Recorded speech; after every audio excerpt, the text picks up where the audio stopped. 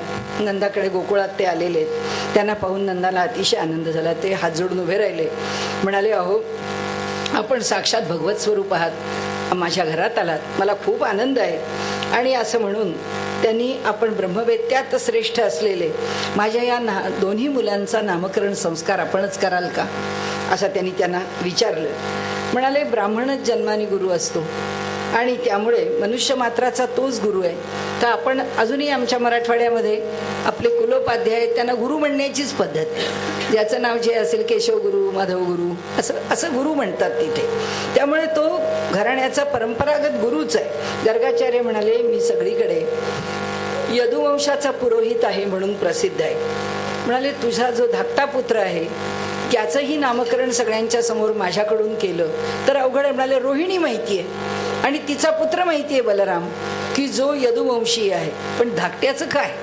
कारण म्हणाले त्यांनी तो काय आहे हे सांगितलं नाही, पण नंदा हा तुझा पुत्र आहे ना, तर तुझ्या वंशाशी मी जोडलेलो नाही आहे. आणि त्यामुळे म्हणाले, तुझी जर इच्छा असेल तर म्हणाले मी नक्कीच तुझ्याकडून हे नामकरण करण्याकरता जो प्रस्ताव आहे तो मी नाकारणार नाही. परंतु म्हणाले की मला एक कळलं आहे की तुझा यदुवंशाशी घनिष्ठ संबंध आहे. तर देवकीच्या 8व्या गर्भापासून त्या कंसाला जो त्रास आहे तो मला माहिती आहे. तुझ्या मुलाचा जर संस्कार मी इथे केला आणि तो जर लोकांपर्यंत पोचला तर लोकांना कळेल की मी इथे आलो म्हणजे कोणीतरी यदुवंशातली मुलं इथं जन्माला आलेली आहेत, म्हणजे कंसापर्यंत ती बातमी जाईल आणि कंस थेट तुझ्या घरापर्यंत येऊन पोचेल. त्याकरता तू या भानगडीत नाही म्हणाले, आपणच करा. ठीक आहे, मग म्हणाले आपण एकांतामध्ये गोशाळेमध्ये या मुलांचा नामकरण संस्कार करू, चालेल का तुला? हो म्हणाले, मला चालेल. आणि कोणापर्यंत ही बातमी जाणार नाही याची मी खबरदारी घेईन. त्याप्रमाणे तो नामकरण संस्कार हा त्या गोशाळेमध्ये जाऊन एकांतामध्ये या मुलांना नेऊन तो केला. आणि त्यांनी सांगितलं की हा बलराम आहे आणि म्हणून ह्याला आपण मगाशीच त्याचं स्पष्टीकरण बघितलं. संकर्षण आहे, ही त्याची राम, बल, संकर्षण ही त्याची नावं आहेत. आणि हा जो सावळ्या वर्णाचा तुझा मुलगा आहे ना, हा प्रत्येक युगामध्ये शरीर धारण करतो. मागच्या युगामध्ये म्हणजे मागे जे 3 गेले, सत्ययुग आहे, त्रेतायुग आहे, द्वापार युग आहे, याच्यामध्ये त्यांनी पांढरा, तांबडा आणि पिवळा असे रंग, असे वर्ण त्यांनी धारण केले होते. यावेळी आता तो कृष्णवर्ण आहे म्हणून ह्याचं नाव कृष्ण असेल. पण कोणत्या तरी जन्मात तो वसुदेवाचा पुत्र असल्यामुळे त्याला श्रीमान वासुदेव असं म्हटलं जाईल आणि म्हणून त्याचं नाव वासुदेव असंही राहील. याला अनेक नावं असतील. हा सहस्र नाही, अनंत नामांनी युक्त आहे आणि त्यामुळे मी आपली तुला नेमकी नावं सांगितली. हा भगवान नारायणासारखा श्रेष्ठ असा तुझा पुत्र आहे. तू अत्यंत सावधपणाने याचं रक्षण कर. नंदाला गर्गाचार्यांनी समजावून सांगितलं. ते आपल्या आश्रमाकडे परत गेले. नंदालाही खूप आनंद झाला. त्याला असं वाटलं माझी दोन्ही बालकं, ही रोहिणीचा मुलगाही ज्याला मी सांभाळतोय आणि यशोदेनी त्याला पुत्रवत त्याचं पालन केलंय, तसंच ह्या दोन्ही ठिकाणी माझं भाग्य आहे. आणि म्हणून तो ह्या मुलांच्या मध्ये रममाण झाला. आता कृष्ण रांगायला लागले. आता हळूहळू हे दोघेही जण बसतायत, एकमेकांच्या बरोबर पुढे जात आहेत, बसून बसून सरकतायत. त्यानंतर हळूहळू चालायला लागले आणि चालता चालता कुठे काट्याकुटात जावं, कुठे जनावरांच्या मागे जावं, कुठे गोठ्यात जावं, हे हैराण करत असत यशोदेला. म्हणाले थोड्या दिवसातच हे रांगणं, थोडं घरातल्या घरातलं चालणं हे सोडून आता हे गोकुळात बाहेर जायला लागले आणि हिंडायला फिरायला लागले. आणि आपल्या वयाची जी गवळ्यांची पोरं आहेत त्यांच्याबरोबर छोट्या छोट्या गायी घेऊन ते निघाले. छोटी छोटी गैया, छोटे छोटे बाल, छोटी छोटी गैया, छोटे छोटे बाल, छोटो सुनेरो मदन गोपाल, छोटो सुनेरो मदन गोपाल, छोटी छोटी गैया, छोटे छोटे बाल, छोटी छोटी गैया, छोटे छोटे छोटो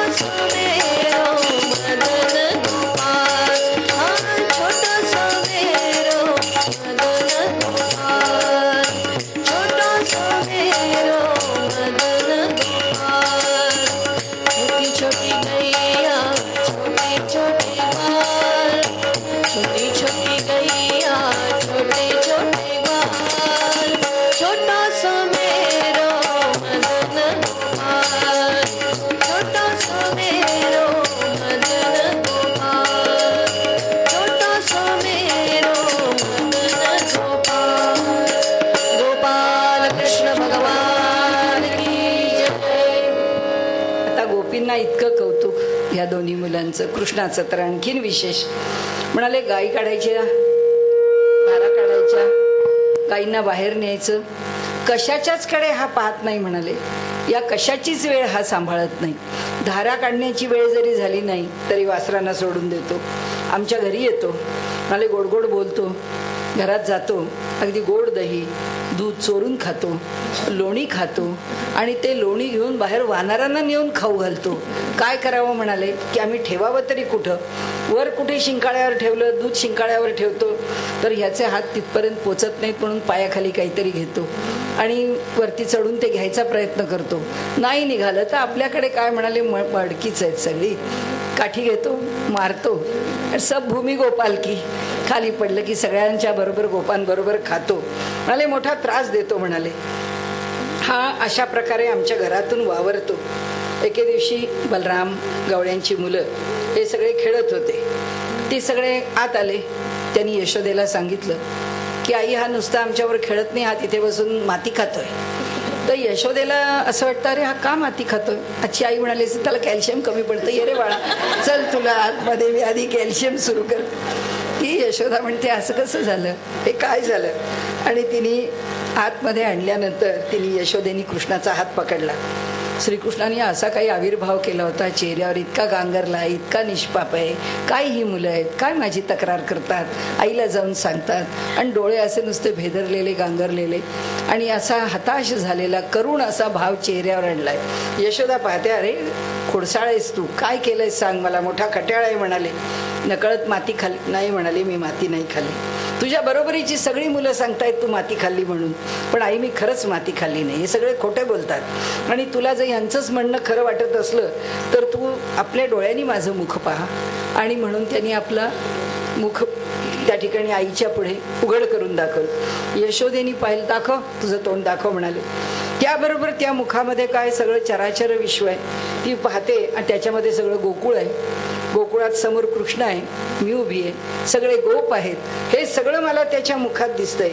ती म्हणते हे स्वप्न आहे का हे खरं आहे.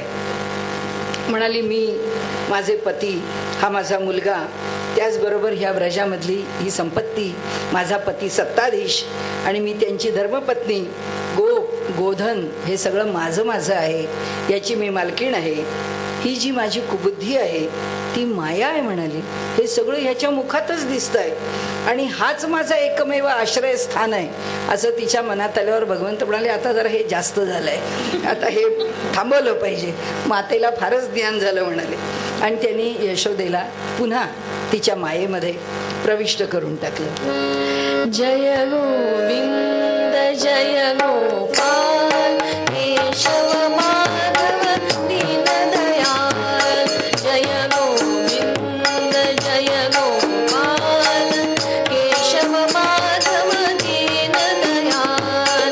जय गोविंद जय गोपाल जय गोविंद जय गोपाल केशव माधव दीनदयाल.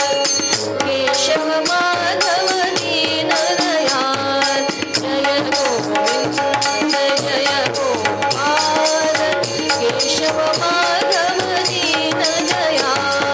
जय गोविंद जय गोपाल केशव माधव दीनदयाल. केशव माधव दीनदयाल. केशव माधव दीनदयाल. गोपाल कृष्ण भगवान की जय. शुकाचार्य म्हणाले हे एवढं सुख ह्या गोकुळामध्ये, या नंदाना आणि या यशोदेला हा एवढा आनंद. म्हणाले हा नंद तुला सांगतो राजा, हा पूर्वजन्मीचा एक श्रेष्ठ वसू होता.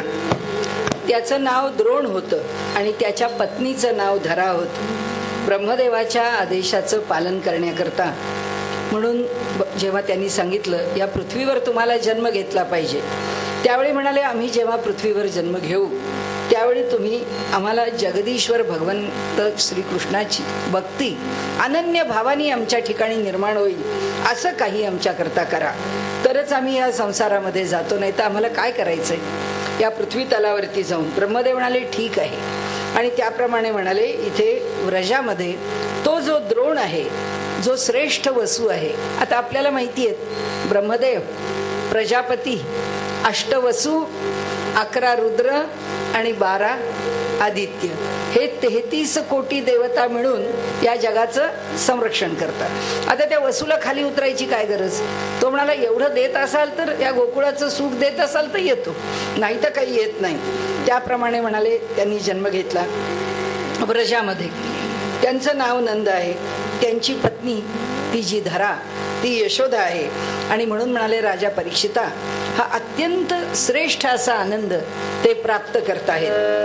कौसल्या के प्यारे राम, कौसल्या के प्यारे राम, यशोमती जय नव घनश्याम, यशोमती जय नव घनश्याम, वृंदावन मथुरा के श्याम, वृंदावन मथुरा के श्याम, अवधपुरी में सीताराम, अवधपुरी में सीताराम, कौसल्या के प्यारे राम, कौसल्या के प्यारे राम, यशोमती जय नव घनश्याम, यशोमती जय नव घनश्याम, वृंदावन मथुरा के श्याम, वृंदावन मथुरा के श्याम, अवधपुरी में सीताराम, अवधपुरी में सीताराम, कौसल्या के प्यारे राम, कौसल्या के प्यारे राम, कौसल्या के प्यारे राम. गोपाल कृष्ण भगवान की जय. यशोदेने एकदा श्रीकृष्णाला मांडीवर घेतलं. ती बसलेली आहे. भगवंताला ती आपलं स्तनपान करते आहे. आणि तिच्या एकदम लक्षात आलं, अरे दूध तापवायला ठेवलंय आपण, दूध ओतू चाललंय. तिने ताबडतोब कृष्णाला खाली ठेवून दिलं आणि ती गडबडीने उठली आणि चुलीवर दूध ठेवलेलं आहे ते दुधाचं पातेलं खाली उतरवण्याकरता म्हणून आत गेली. भगवंताला राग आला. भगवंत म्हणाले, मला जवळ घेतलेलं असताना तुला अजून प्रपंचातलं दूधच सुचतंय. पण यशोदा म्हणते की कृष्णाकरता मी जे विशिष्ट दूध ठेवते त्याच्याकरता वेगळं पातेलं आहे, त्याचं दूध वेगळं आहे, त्याची गाय वेगळी आहे आणि ते सगळं मी वेगळं तापवून ठेवते. त्याच्याकरता मी आज जातीये. पण भगवंत म्हणतो, माझ्याजवळ आल्यानंतर चित्तवृत्ती जर चंचल झाली तर काही खरं नाही आहे. भगवंताला काही ते पटत नाही. त्यांनी लाल ओठात आपले दात रुतवले आणि असे संतापले. जवळ पडलेला दगड होता, त्या दगडाने मडकं फोडलं, डोळ्यात खोटे अश्रू आणले आणि म्हणाले माझघरात गेले आणि कोणाला नकळत ते लोणी खायला लागले. लोणी खात असताना पाहिलं ते दह्याचं मडकं. आली यशोदा, ते ठेवलं नाली. बिचारी म्हणाली माझा मुलगा भुकेला आहे म्हणून आत आली. तर तिने पाहिलं हे काय, या ठिकाणी इथे दह्याचं मडकं फुटलं. म्हणाली आपल्या लल्लाची कमाल आहे, बाकी दुसरं काही नाही. आणि म्हणून तिने समोरच्या खोलीत गेली. कुठं आहे, इथं दिसत नाहीये. इकडं तिकडं पाहिल्यावर तिच्या लक्षात आलं की हा एका पालथ्या उखळावर उभा आहे आणि वरचं जे फोडता येत नाही असं मडकं फोडण्याकरता आणि सगळीकडे अशा भिरभिरत्या नजरेने पाहतोय की आई आली तर काय होईल. पण त्याच्या आत आपल्याला हा कार्यभाग आवरायचा आहे. त्याने ते शिंक्यावरचं लोणी घेऊन त्या वानरांना फेकून फेकून खायला घालत होता. आता आपली चोरी उघडकीला येईल म्हणून यशोदा पाठीमागून येऊन हळूच त्याच्याजवळ पोचली. जेव्हा कृष्णाने पाहिलं आईच्या हातात छडी आहे, ती छडी घेऊन आली आहे, बघ तुला पकडलं की नाही. आता नेहमी म्हणतोस गोपींना तुम्ही खोटं बोलता, तुझी म्हणाले चोरी मी आता खरी पकडली आहे. उखळावरून त्यांनी खाली उडी मारली. घाबरल्यासारखं दाखवून तो पळाला. आता भागवत वर्णन करतात की योगी एवढी तपश्चर्या करतात त्याला प्राप्त करण्याकरता, तो हृदयात तरी आपल्याला प्राप्त व्हावा. पण म्हणाले मनानी सुद्धा ज्याच्यामध्ये ते प्रवेश करू शकत नाहीत त्याला पकडण्याकरता यशोदा धावतीये. तो पुढे धावतोय, हा मागे धावतीये. म्हणाले यशोदा श्रीकृष्णाच्या मागे धावते. थोड्या वेळाने दमून गेली बिचारी. असं आहे म्हणजे हायर सोसायटीतली बाई आहे, चांगली वजनदार आहे, कुठे कामाची सवय नाही आहे. त्यामुळे तिला आणि त्यावेळी अशी एक साधारण धारणा होती की खात्या पित्या घरातली बाई चांगली बरी असते. त्यामुळे तिला आता धावपळ करणं हे तिला काही शक्य होईल. घामे घूम झाली, त्रास व्हायला लागला, तिला चालण्याचा दम लागला. इकडे तिकडे बिचारी बघायला लागली की आता कसा ह्याला सापडवू, याच्या मागे पळतोय, हा आणखीन जोरात पळतोय. आता कृष्णाने असं नाटक केलं की तिच्या डोळ्यात त्याच्या काजळ घातलेलं, रडतोय. त्या रडण्यामुळे ते काजळ सगळं तोंडावरती आलं आणि वर नजर केली, भीतीने वावरलेली नजर आहे. आईकडे पाहतोय, नाही नाही नाही म्हणून सांगतोय. आता हे मूल आपलं फार घाबरलंय हे तिच्या लक्षात. ती म्हणाली जाऊ दे ना. तिने दिली काठी टाकून आणि ती आली जवळ आणि त्याला म्हणाली आता दुसरी काही शिक्षा नाही, याला आता दोरीने बांधलं पाहिजे. दोर आणला, तो उखळ होतच तिथे, त्या उखळाला बांधायचं म्हणून त्या दोरीने बांधायला गेली. एवढा मोठा दोर, पण तो 2 बोटं कमी पडला. आणखीन दोर आणला, पुन्हा बांधला, पुन्हा बांधते तरी 2 बोटं कमीच. चाललंय तिचं पुन्हा पुन्हा. हैराण झाली. वर्णन केलंय भागवताने तिची एवढी मोठी वेणी, ती वेणी सुद्धा इतक्या धावपळीने सैल झाली. डोक्यात माळलेले केस आहेत ते सगळे इकडे तिकडे येत असता विखुरले आणि म्हणाले ती धावपळ करत आपल्याला सावरत कशी तरी याला बांधायचा प्रयत्न करत राहिली. अशी ही म्हणाली. ही घामाघूम झालेली आई पाहिली. भगवंत म्हणाले आता मीच मला बांधून घेतो. नाहीतरी शेवटी म्हणाले काय आहे, बांधला जाईन तर मी प्रेमबंधनानेच बांधत, माझी आई निरागस आहे म्हणाले. त्यामुळे म्हणाले तिला त्रास देणं काही खरं नाही. आणि मग पुढे त्याला बांधून ठेवलं. आता निशंक मनाने वावरणाऱ्या गोपी आहेत. ती आत निघून गेली. म्हणाली चला आता बांधलंय, आता आपल्याला थोडा वेळ नक्कीच, आता जशा आया म्हणतात ना की लहान मुलं 2-2.5 वर्षाचं झालं की त्याला किंडर गार्डन कशाला, त्याला प्ले ग्रुपला घालून टाका, म्हणजे 3 तास मूल घराबाहेर जातं की आपण मोकळे. तशी गोपी म्हणाली आता बांधून टाकलंय याला, म्हणजे आता 1-2 तास आपण काम करायला मोकळे झालो म्हणाले. आणि ती आत गेली. भगवंतानी तिथून पाहिलं तर बाहेर ते यमलार्जुन नावाचे जे 2 वृक्ष आहेत जवळजवळ एकमेकांच्या, त्या वृक्षांना पाहिलं आणि भगवंत म्हणाले की ह्या कुबेराचे हे पुत्र आहेत. एक नलकुबर आहे आणि एक मणिग्रीव आहे. ह्या दोघांना जो नारदांनी दिलेला शाप आहे त्या शापामुळे हे यमलार्जुन होऊन इथे राहिलेले आहेत. तर म्हणाले हे मूळ कुबेराचे पुत्र होते तरी सुद्धा अत्यंत उन्मत्त झाले आणि त्यामुळे महिला म्हणजे मंदाकिनीच्या किनाऱ्यावरती आणि कैलासाच्या ठिकाणी जेव्हा ते गेलेले होते त्यावेळी मदिरा पिऊन ते उन्मत्त झालेले आहे, त्यांना भान नाही आहे. आणि अशा स्थितीमध्ये त्या ठिकाणी जेव्हा नारदांनी त्यांना पाहिलं त्यावेळी ते म्हणतात अहो हा लोकपाल कुबेराचा पुत्र आणि ह्या दोन्ही पुत्रांनी असं वागावं हे त्यांना शोभत नाही. आणि आता हे ज्या अवस्थेमध्ये आहेत त्याच्यावरून असं वाटतं की हे वृक्ष होण्यालाच योग्य आहे. आणि म्हणून त्यांनी त्यांना शिक्षा दिली एका प्रकाराने, शाप वगैरे नाही. आणि ते दोघेही यमलार्जुन होऊन राहिले. त्या ठिकाणी आता ते भगवंतानी उखळाला बांधलेलं आहे. आता भगवंत तिकडे चालत ते उखळाला धरलंय, ती दोरी आहे, त्या दोरीसहित भगवंत निघालेत, त्या 2 वृक्षांच्या मध्ये आलेले आहेत. आणि तिथे आल्यानंतर म्हणाले देवर्षी नारदांना खरं म्हणजे सर्वजण प्रिय आहेत, ते अत्यंत प्रेमळ आहेत. कुबेर सुद्धा माझा भक्त आहे, नारदही माझा भक्त आहे, तोही मला प्रिय आहे. परंतु जे नारदांनी म्हटलं आहे ते मात्र खरं आहे, ते मला सत्य केलं पाहिजे. म्हणून ते तिथे आले. त्या उखळाला त्या 2 झाडांच्या मधून नेण्याचा प्रयत्न करू लागले, पण ते उखळ काही पुढे जाईना. ते उखळ तिरपं झालं आणि अडकून बसलं. ते अडकल्याबरोबर भगवंतांनी त्या उखळाला बाहेर खेचण्याकरता म्हणून एक जोर लावला. त्या जोराबरोबर एवढे मोठे वृक्ष त्याच्या मुळासकट उन्मळून पडले. आणि ते केवढा आवाज, सगळ्या फांद्या खोड डाळ्या ह्या सगळ्यांच्या सहित ते वृक्ष जेव्हा खाली पडले तेव्हा त्या वृक्षामधून अग्नीसारखे तेजस्वी असे 2 पुरुष बाहेर आले आणि त्यांची कांती तेजस्वी आहे. भगवंताच्या जवळ आले, हात जोडून उभे राहिले.